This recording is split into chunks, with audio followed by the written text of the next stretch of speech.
Saya berdoa supaya Bapak Ibu Saudara ini tidak hanya sekedar beragama Kristen, tidak sekedar menjadi anggota jemaat gereja yang setia, tetapi Bapak Ibu Saudara bertumbuh menjadi seorang murid Kristus.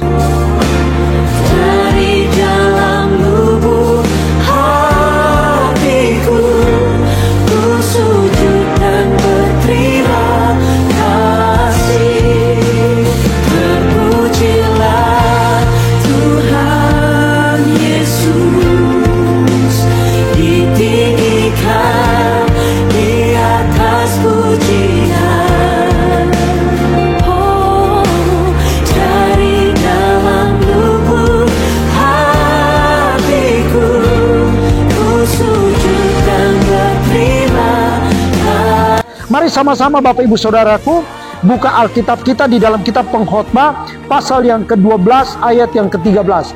Akhir kata dari segala yang didengar ialah takutlah akan Allah dan berpeganglah pada perintah-perintahnya, karena ini adalah kewajiban setiap orang. Perhatikan bahwa kitab Pengkhotbah ini ditulis oleh Raja Salomo. Kita tahu bahwa Raja Salomo itu menikmati kekuasaan, menikmati yang namanya harta, menikmati yang namanya kekayaan, menikmati menjadi seorang raja. Dia dihormati, dia disegani.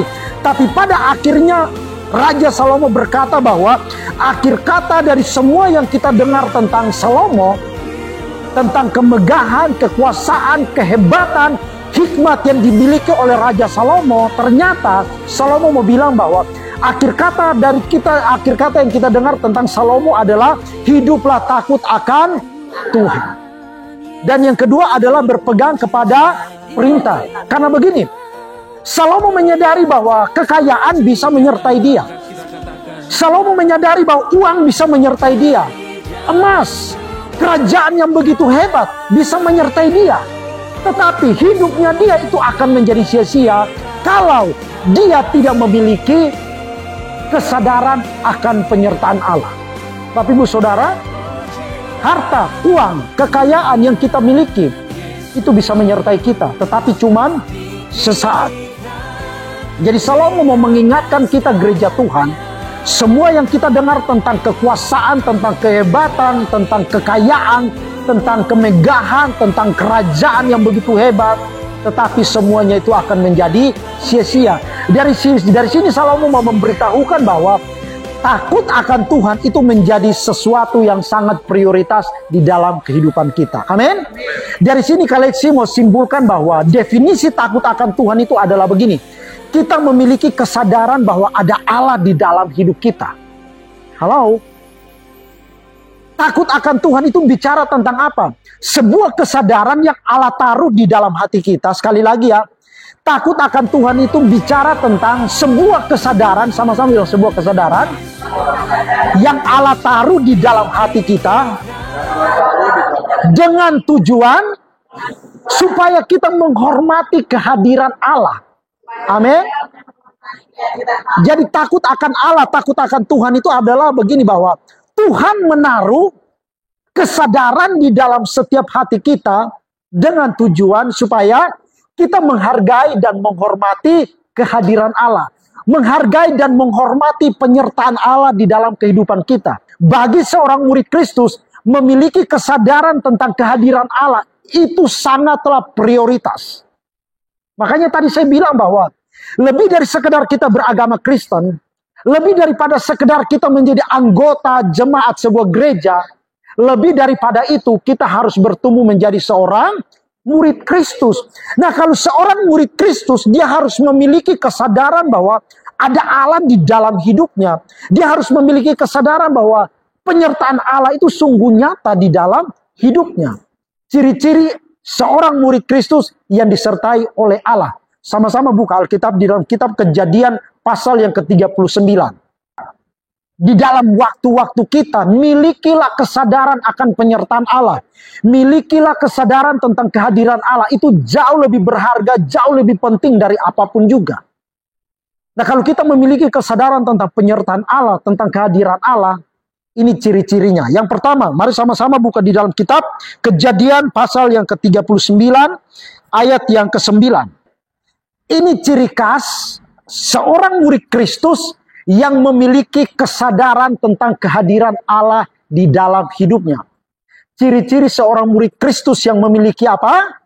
Kesadaran tentang penyertaan Allah nyata di dalam hidupnya. Yang pertama, kalau saya bilang bahwa kompromi dengan dosa itu terlalu kasar. Atau kalau saya bilang bahwa kompromi dengan hal-hal jahat, mungkin Bapak Ibu Saudara beranggapan bahwa terlalu kasar. Tapi saya akan perhalus. Saya akan perhalus ayat-ayat yang ke-9, saya perhalus seperti ini. Ciri-ciri seorang murid Kristus. Ciri-ciri seorang murid Kristus yang memiliki kesadaran tentang penyertaan Allah. Dia tidak mau bermain-main dengan cara hidup duniawi. Dia tidak apa? Bermain-main. Dia tidak akan pernah bermain-main dengan cara hidup duniawi. Ini contoh Yusuf. Yusuf digoda sama istrinya Potifar. Itu bukan 1 minggu 1 kali. Bukan 1 minggu 2 kali. Bukan 1 minggu 3 kali. Tetapi Alkitab memberikan kesaksian bahwa Yusuf digoda sama istrinya Potifar itu dari hari ke sehari. Pagi, siang, sore, malam. Selalu digoda. Kenapa? Karena Potifar memberikan kekuasaan kepada Yusuf untuk menguasai seluruh isi rumah dari Potifar. Tetapi apa yang Yusuf bilang? Saudaraku, perhatikan bahwa ada satu kalimat di sini menekankan bahwa Yusuf berbeda. Yusuf tidak bermain-main dengan cara hidup duniawi ketika Yusuf digoda sama istrinya Potifar. Digoda dari hari ke hari. Digoda setiap saat. Digoda setiap waktu. Berarti begini. Istrinya Potifar menggoda Yusuf tidak hanya pakai satu cara. Bisa cara yang pertama, dia pakai pakaian tertutup, jalan lewat, ya nengok, main mata. Bisa kali yang kedua, mulai terbuka dikit-dikit. Bisa kali yang berikutnya, bisa, mungkin Bapak Ibu Saudara bisa bayangkan.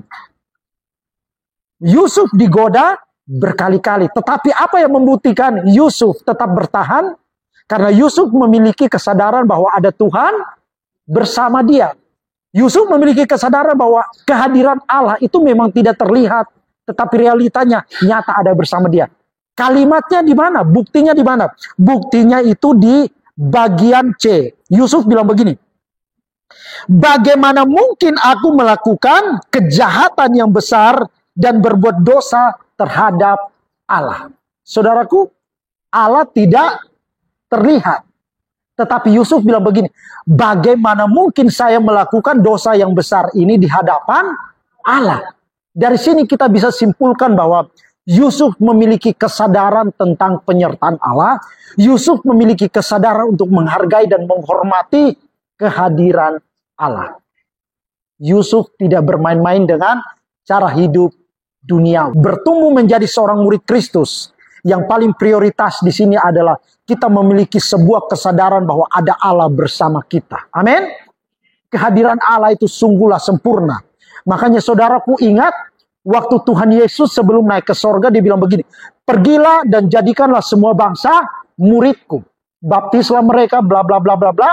Dan ada kalimat bilang, ketahuilah bahwa aku menyertai engkau senantiasa sampai kesudahan zaman. Berarti begini, pesan terpenting bagi seorang murid Kristus adalah milikilah, bangunlah kesadaran tentang Allah di dalam hidupmu. Milikilah sebuah kesadaran bahwa ada Tuhan menyertai engkau. Amin. Contoh, Israel dari dulu perang sampai hari ini. Dia dikeroyok oleh bangsa-bangsa yang ada di Timur Tengah. Israel adalah bangsa kecil yang ada di muka bumi ini, dibenci oleh bangsa-bangsa yang sangat besar. Tapi Israel adalah bangsa pilihan Tuhan. Bukan hanya sekedar Israel adalah bangsa pilihan Tuhan, tetapi Tuhan telah bersumpah bahwa Allah, Tuhan pencipta langit dan bumi, akan tetap menyertai Israel sampai kesudahan zaman. Hari ini Israel dikeroyok. Tapi dia nggak pernah terkapar kayak bangsa-bangsa lain. Dia dibombardir, tapi dia tidak pernah terkapar. Bangsa-bangsa memusuhinya, tapi dia tidak pernah terkapar. Kenapa? Saudaraku perhatikan, kalau Bapak Ibu Saudara telusuri, setiap pemimpin-pemimpin dari bangsa Israel, itu mereka selalu memperkatakan firman Allah. Selalu memperkatakan firman Tuhan. Itu yang menjadi dasar jawaban, dasar kekuatan sampai hari ini. Israel sebagai contoh bagi orang Kristen, bahwa Allah memang tidak terlihat, tetapi Allah pencipta langit dan bumi yang telah menyertai Abraham, Ishak dan Yakub sampai hari ini masih tetap eksis menyertai Israel. Begitu juga kita yang percaya kepada Allah pencipta langit dan bumi, Allah Israel. Kita ini percaya kepada Allah Israel, bukan Allahnya bangsa Arab. Perhatikan ya, kita ini percaya kepada Allah bangsa Israel, Allah Abraham, Allah Ishak, Allah Yakub. Dan realita janji firman-Nya itu tergenapi sampai hari ini. Kita nggak percaya kepada Allah bangsa Arab. Sorganya Allah bangsa Arab itu dijanjikan 72 bidadari bagi seorang laki-laki. Tetapi Allahnya bangsa Israel kudus, suci, mulia, dan itu adalah keyakinan kita. Amin. Jadi kalau Bapak Ibu Saudara ragu tentang penyertaan Allah, Bapak Ibu Saudara belajarlah dari bangsa Israel. Saudaraku, bangsa Israel ingin dimusnahkan oleh bangsa-bangsa yang ada di dunia. Zaman Hitler berencana untuk membunuh orang Yahudi 11 juta orang. Tetapi yang terlaksana hanya membunuh 6 juta orang. Israel adalah bangsa kecil. Penduduknya hari ini cuma 9 juta orang. 9 juta lebih. Bayangin, Indonesia udah 210 berapa juta. Dibanding dengan Indonesia, Israel itu adalah bangsa kecil. Bangsa yang dimusuhi oleh negara-negara lain. Bangsa yang dimusuhi oleh bangsa-bangsa Timur Tengah. Tetapi sampai hari ini, Israel masih tetap berdiri. Karena apa? Karena Allah telah bersumpah untuk menyertai Israel. Begitu juga dengan kita. Jadi saya hanya menyodorkan kepada Bapak Ibu Saudara bahwa salah satu prioritas terpenting bagi seorang murid Kristus adalah milikilah kesadaran bahwa Allah menyertai engkau. Amin. Bangunlah kesadaran tentang kehadiran Allah di dalam hidupmu. Dan ciri-ciri seorang murid yang memiliki kesadaran tentang penyertaan Allah itu sederhana. Dia tidak bermain-main dengan cara hidup duniawi. Amin. Cara hidup apa? Cara hidup duniawi. Jadi Bapak Ibu Saudara sampai hari ini masih terikat dengan cara hidup duniawi. Berarti begini, Bapak Ibu Saudara belum jadi murid. Bapak Ibu Saudara hanya sekedar menjadi anggota jemaat gereja, tetapi tidak menjadi murid. Karena seorang murid Kristus ciri-cirinya adalah tidak bermain-main dengan cara hidup duniawi. Yang kedua, perhatikan. Yang kedua di ayat yang ketiga. Ini nih yang saya mau share kepada Bapak Ibu Saudara. Kejadian 39 ayat yang ketiga. Setelah dilihat oleh tuannya bahwa Yusuf disertai Tuhan dan bahwa Tuhan membuat berhasil segala sesuatu yang dikerjakannya. Perhatikan ya. Yang kedua, ciri-ciri yang kedua, seorang murid Kristus disertai oleh Allah. Yang kedua adalah apa saja yang dikerjakan pasti berhasil. Saudara ngerti kata beruntung dan berhasil? Kata beruntung dan berhasil yang diperbuat oleh Yusuf adalah Yusuf itu bertangan dingin, bertangan emas. Sama-sama bilang bertangan dingin. Bertangan dingin. Bertangan emas. Bertangan emas. Jadi hari-hari ini kepada Bapak Ibu Saudara, ya, supaya kita beruntung dan berhasil di dalam kehidupan kita, kita nggak bisa malas-malasan di rumah. Kita nggak bisa duduk diam ngongkang-ngongkang kaki, tunggu orang tolong kita. Tunggu orang bantu kita. Oh bukan. Ternyata begini. Yusuf bisa berhasil segala sesuatu yang diperbuatnya. Kenapa Yusuf berhasil segala sesuatu yang diperbuatnya? Karena Yusuf disertai oleh Tuhan. Apa buktinya koleksi? Buktinya adalah Potifar tuannya Yusuf itu tidak percaya kepada Allah. Tidak beriman kepada Allah. Tetapi Potifar yang tidak mengenal Allah bisa melihat bahwa Yusuf disertai oleh Tuhan. Bayangin coba Bapak Ibu Saudaraku, orang yang tidak mengenal Allah, orang yang tidak beribadah kepada Allah, tetapi dia melihat bahwa ada Allah di dalam hidup Potifar. Kira-kira keren banget nggak? Makanya Yusuf itu bertangan dingin, bertangan emas. Apa saja yang dia perbuat, apa saja yang dia lakukan dengan buat tangannya, Alkitab bilang bahwa semuanya itu berhasil. Karena apa? Dia bertangan dingin, bertangan emas, berkualitas pekerjaannya. Jadi kalau Bapak Ibu Saudara diberi kesempatan untuk melayani, ya, kerjakanlah seperti yang Yusuf kerjakan.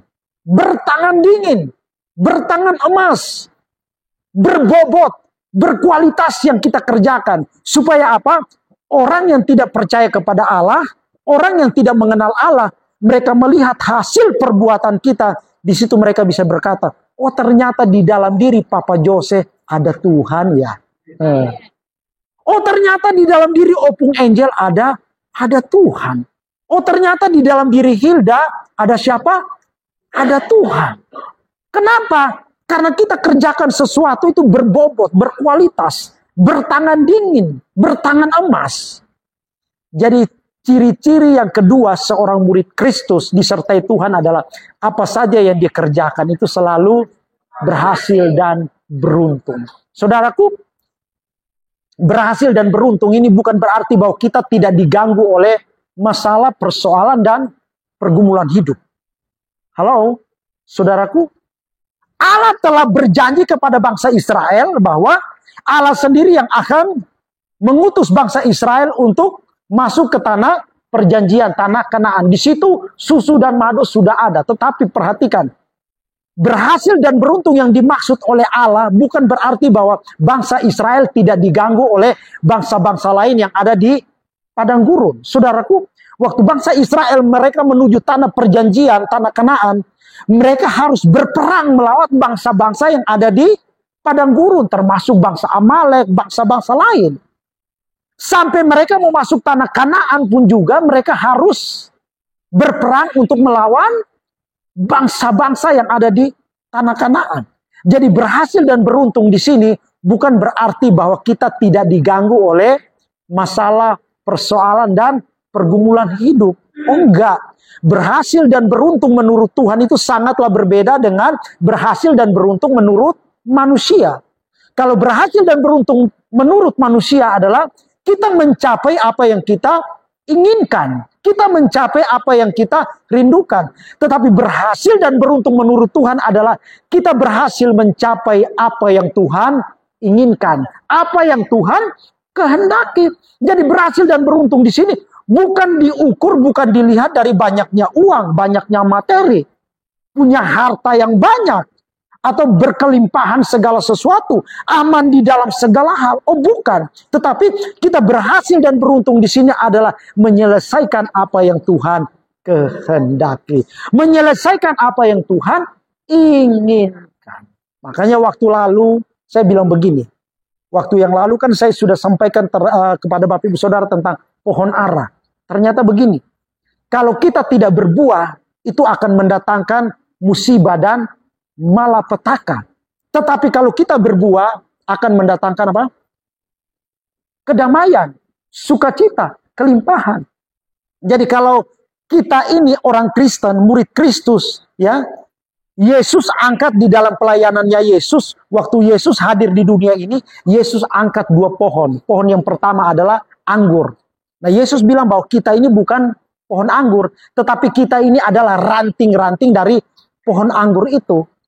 Pokok anggur yang benar itu adalah siapa? Yesus. Kita murid Kristus ini ranting-ranting dari pokok anggur yang benar. Makanya Yesus bilang begini, kalau kamu mau berbuah banyak, kamu harus apa? Melekat. Harus apa? Melekat. Melekat ini bicara tentang hubungan persekutuan kita dengan Allah. Nah, pohon anggur itu dia berbuah pada musimnya. Dia tidak berbuah di segala musim. Nah, kalau supaya kita mau berbuah banyak di dalam kebenaran, berarti kita harus melekat dan tempel habis dengan Tuhan. Bersekutu dengan Tuhan, kita akan menghasilkan buah yang banyak, buah yang akan menjadi berkat buat orang-orang yang ada di sekitar kita. Jadi kalau kita persekutuan kita makin melekat, dan makin melekat dengan Tuhan, kita akan menghasilkan buah yang menjadi berkat untuk orang banyak. Amin. Jadi kalau kita ini adalah ranting dari pohon anggur. Pokok anggur yang benar adalah Tuhan Yesus Kristus. Yang kedua, kita ini adalah pohon ara. Pohon ara itu bicara tentang apa? Kita ini memberi pengaruh atau dampak kepada orang-orang yang ada di sekitar kita. Kita ini memberi apa? Dampak dan pengaruh kepada orang-orang yang ada di sekitar kita. Simbol dari pohon ara itu sangat sakral bagi bangsa Yahudi.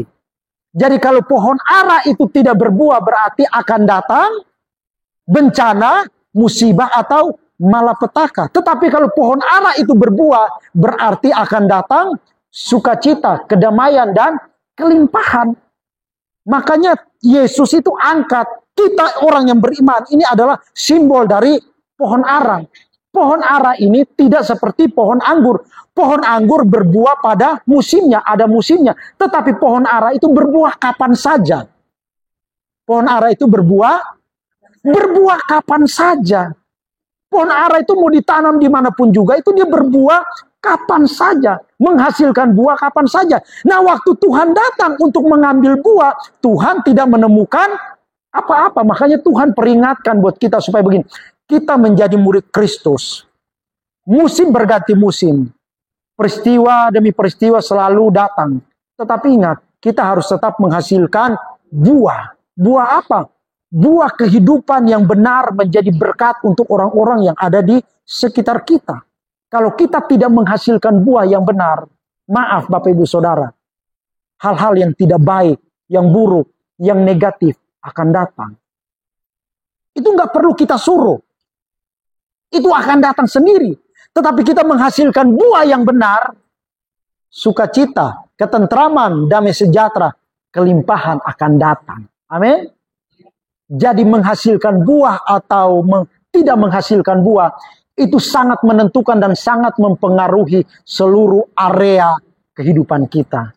Karena itu, jadilah ranting dari pohon anggur yang menghasilkan buah pada musimnya. Kita akan menghasilkan buah yang manis, buah yang akan menjadi berkat ketika kita melekat hanya kepada Kristus Yesus, sang pokok anggur yang benar. Dan yang kedua, supaya datang kedamaian, sukacita, ketentraman dalam kehidupan kita, hasilkanlah buah yang benar di sekeliling hidup kita. Amin. Kalau hari ini kita belum berbuah, Tuhan kasih kita kesempatan untuk berbuah. Sebenarnya kita ini sudah selesai, tetapi karena anugerah Tuhan, kita diberikan kesempatan untuk menghasilkan buah. Waktu lalu saya bilang bahwa kalau hari ini kita datang pemburitan, kita ibadah, bukan hanya sekedar kita sehat. Sekali lagi ya, bukan hanya sekedar kita sehat, tetapi Tuhan tambahkan kita waktu dan kesempatan untuk apa? Untuk kita benahi diri, memperbaiki cara hidup, supaya kelak nanti Tuhan datang, Tuhan menemukan buah yang akan menjadi berkat buat banyak orang. Selamat malam, Tuhan memberkati kita semuanya.